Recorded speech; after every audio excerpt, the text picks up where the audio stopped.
Bila yang menjadi dasar dalam kehidupan rumah tangga itu adil, rumah tangga itu akan menjadi satu macam tempat ring untuk tinju. Pasal apa? Mana hak aku bagi hak kamu. Kita bukan dituntut mencari kesempurnaan, tetapi kita dituntut untuk memahami kekurangan.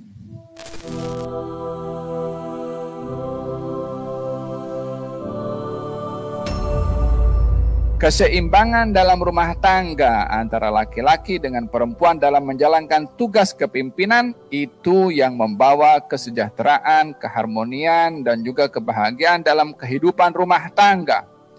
Dan tidaklah dijadikan rumah tangga menjadi medan kompetisi untuk bersaing laki dengan perempuan, tetapi takamul, saling melengkapi laki dengan perempuan.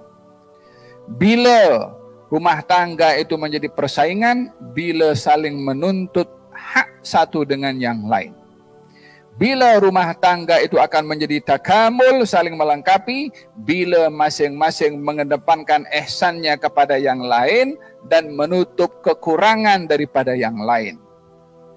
Ini rumah tangga atau kunci kejayaan rumah tangga. Ya, dalam rumah tangga ini mesti ada adil. Memang itu diperintahkan oleh Allah Subhanahu wa taala untuk kita adil. Tapi dalam rumah tangga itu pun juga dikedepankan ihsan atau al-fadl. Apa itu beza antara adil dengan ihsan dalam rumah tangga?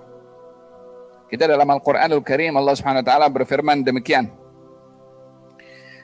Bila ada masalah dalam rumah tangga, katanya wala tansawul fadla bainakum. Wala tansaw al-fadla. Kamu jangan melupakan al-fadl, ihsan, anugerah, kebaikan antara kamu. Tidak ada perkahwinan yang terjadi kecuali ada ihsan dan kebaikan yang ada kepada satu yang lain. Kalau tidak, untuk apa dikawin dengan orang yang tidak ada baiknya? Mesti ada ihsan. Cuma kadang-kadang ihsan ini akan dilupakan atau mungkin masuk dalam almari bila orang mengedepankan tentang kekurangan satu dengan yang lain. Sehingga yang dilihat pada pasangan kekurangannya. Dalam hadis Rasulullah sallallahu alaihi wasallam, beliau bersabda tentang larangan orang melihat aspek kekurangan berbandingkan kelebihan. Karena tidak adil orang hanya menilai pada kekurangannya saja. Kalau itu yang menjadi keutamaan, mana ada orang yang sempurna dalam hidup ini tak punya kekurangan? Kecuali Nabi Muhammad SAW, itu pun masih berhadapan dengan masalah-masalah dalam kehidupan rumah tangganya. Nah, dalam hadis Rasulullah, beliau mengatakan demikian. Kamu jangan memarahi pasangan kamu karena kekurangan yang ada pada dirinya. Karena di samping kekurangan yang ada kelebihan juga padanya. Kamu jangan memarahi atau mengambil tindakan yang kasar terhadap pasangan kamu karena kesilapan atau kekurangan yang dilakukan. Memang ada kesilapan. Bagaimana untuk tidak fokus kepada kekurangan dengan kamu menimbang pada kebaikan? Ya, dia layan, dia masakkan, dia bersihkan, dia yang positif untuk dilihat. Itu bahagian daripada konsep ihsan yang perlu untuk diperhati di dalam membina sebuah bangunan, namanya bangunan rumah tangga. Dalam hidup rumah tangga ini, konsep yang saya jelaskan tadi adalah ihsan dan bukan adil. Walaupun kita dituntut adil, cuma ihsan adalah menjadi keutamaan. Dan ini bukan mudah. Kaum muslimat yang dirahmati oleh Allah. Bila yang menjadi dasar dalam kehidupan rumah tangga itu adil, rumah tangga itu akan menjadi satu macam tempat ring untuk tinju. Pasal apa? Mana hak aku bagi hak kamu. Ini kehidupan rumah tangga kalau dasarnya adil. Sekali lagi saya bukan kata salah karena memang kita diperintahkan untuk adil. Tapi ihsan itu yang utama. Apa itu ihsan? Ihsan, bagaimana kita berbuat kepada kita punya pasangan, bukan karena sekedar dia pasangan, tapi dia adalah satu pemberian daripada Allah kepada saya, untuk saya berbuat ihsan kepada dia, karena yang bagi kepada saya, dia suruh saya berbuat ihsan pada dia. Allah bagi kepada saya pasangan, yang bagi kepada saya pasangan yaitu Allah, suruh saya berbuat ihsan.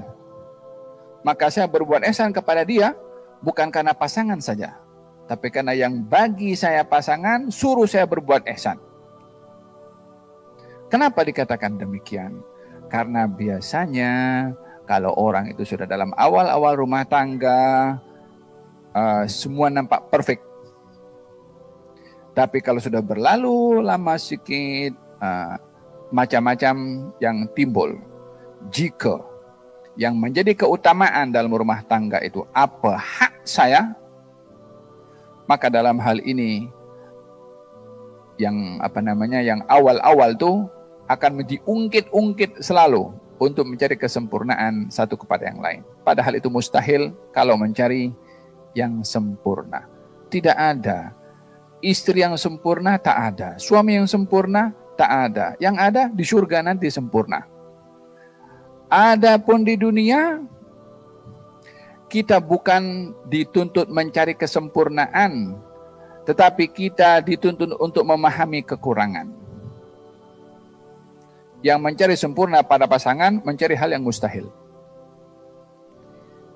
Yang mencari toleransi kepada kekurangan, itu kunci kejayaan dalam rumah tangganya. Kita kalau tengok masalah yang timbul kes rumah tangga ya, masalah kopi kurang gula, wa'illa nasi masaknya lambat, wa'illa kurang garam pada makanan, atau keluar balik lambat, atau handphone pun masalah-masalah yang mungkin masalah duit pun juga, sehingga masalah-masalah ini seakan-akan lebih dominan daripada ikatan yang dijalin oleh Allah Subhanahu wa taala sebagai amanah. Kan diperintahkan oleh Nabi dalam Al-Qur'anul Karim pun juga bagaimana Allah mendidik rumah tangga. Istausu bin nisa'i khaira. Aku wasiat kepada kamu supaya berbuat baik kepada istri-istri kamu atau kepada perempuan-perempuan yang kamu jaga. Wasiat daripada Nabi langsung. Itu yang pertama. Yang kedua, Nabi bersabda, kamu ambil istri sebagai istri kepada kamu amanah dari Allah dan dihalalkan mereka dengan kalimatnya Allah. Ada kaitan pada pernikahan itu dengan amanah dari Allah. Dan juga ianya adalah kaitan dengan lafaz yang juga dipilih oleh Allah Subhanahu wa taala. Kenapa dalam perkahwinan kita tak boleh menggunakan lafaz-lafaz biasa? Kenapa kita menggunakan lafaz nikah atau kahwin? Diambil daripada perintah Allah ketika mengkahwinkan, wa ankihul ayama minkum. Nikahkanlah orang-orang yang belum menikah di antara kamu. Digunakan lafaz nikah, maka perkahwinan tidak sah tanpa lafaz nikah atau yang punya makna sama dengan nikah. Apa sebabnya? Itu lafaz yang dipilih oleh Allah Subhanahu wa taala. Yang kedua, dikatakan ianya amanah. Kenapa amanah? Karena perempuan itu dijaga oleh laki-laki semula daripada kecil sampai dewasa. Sampai itu tanggung jawab orang tuanya, ayahnya. Bila sudah tiba waktu untuk berkahwin, diserahkanlah perempuan itu daripada ayah kepada lelaki.